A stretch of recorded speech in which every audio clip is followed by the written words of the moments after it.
Okay, so we are at day 3 of the NDC, and I'm here with Adam Ralph of Particular Software. Correct. Could you talk a little bit about who you are and what you do? Yeah, so I come from the UK originally. I now live in Switzerland. Actually, I'm currently living in a camper van. Yeah, you showed a picture of that yesterday. That's really cool. Because Particular Software is a 100% remote working company. So me and my girlfriend decided to take that on the road, and we're now working in a camper van, which is our home and our office. So that's pretty cool. I may be doing a talk about that sometime as well. Okay, that'd be very interesting. And yes, I work for Particular Software. We're the makers of NService Bus, which is a framework for building distributed applications.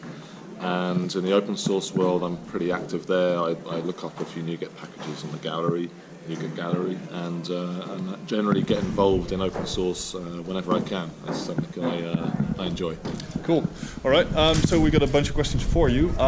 So yeah, about the NuGet packages, you manage quite a few of them. What is your experience with porting that to like different framework versions, different type of platforms?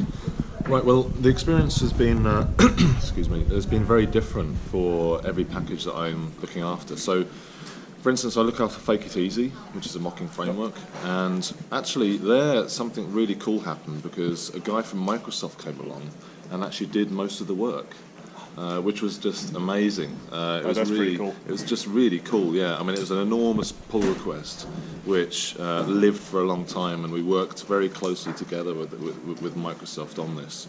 But they did the bulk of the work for us. We just kind of like tidied up a few little edges here and there, and then the work was done. So that was fantastic, and it now supports .NET Standard. I look after xbehave.net, which is an XUnit extension, and there I largely followed XUnit because Brad Wilson does a lot of good work there with XUnit, and really did a lot of really deep analysis on what he had to do to support .NET Standard.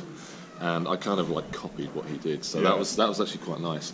Then I look after a guard clause library, like one of those guard against null things, and that's it's a trivial package, but it's really cool because it allows me to try out things like .NET Standard and new things when they come along on a really easy to handle package, and I actually release it and people use it, so it's a real thing. So you can just get the experience of doing that and apply that somewhere else. Right, yeah, exactly. It's a good learning space. So if you want to learn about how to do these kind of things, start a guard clause library. I recommend it. Yeah. And NService Bus is, well, I look after the Rabbit package primarily, but we have an NService Bus core. That's a lot more challenging because NService Bus is a large library. It does a lot, and we're now figuring out how to support .NET Standard. We have to shove a few things around and do a few more complicated things to make that happen. So that's one thing we're working on right now. Yeah. So it's one of the things that we see at our company as well. We've got packages to deal with repositories, and we're now splitting that out into separate ones. Right. Just having a generic core and then dedicated implementation packages. Right, that's a really good strategy. So one of the things we're doing with NService Bus is we're taking the MSMQ support out into a separate package. Right. Because MSMQ doesn't exist on Linux and Mac, so it will never be part of .NET Standard. And from the beginning, MSMQ has been built into the core of NService Bus. Yeah. But only some people use that. Some people use Rabbit instead, or Azure Service Bus. Excuse me.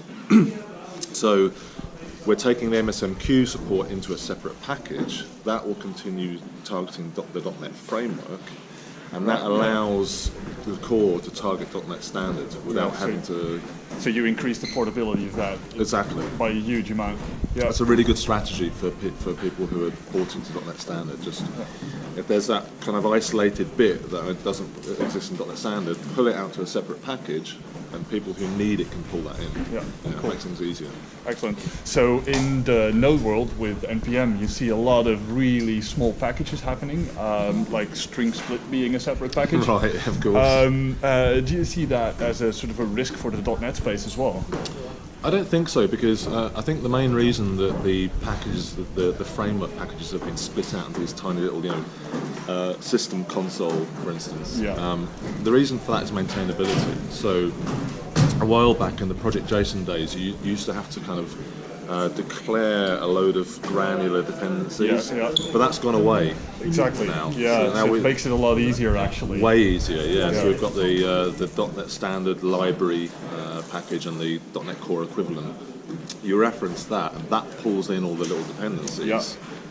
So it makes it easy as a consumer, but it's at the same time it's got the benefit for the .NET team that they can service each bit individually. Yeah, exactly. So they can rev one part without a big bang release. Yeah, exactly. So they can move a lot quicker in that way. Exactly. Yeah. Cool. Yeah. All right. Well, thank you very much for your time. So yeah, this is the last day of NDC already. I hope you enjoyed it. I definitely have. Absolutely. And thank you very much for your time. Thank you very much too. Right.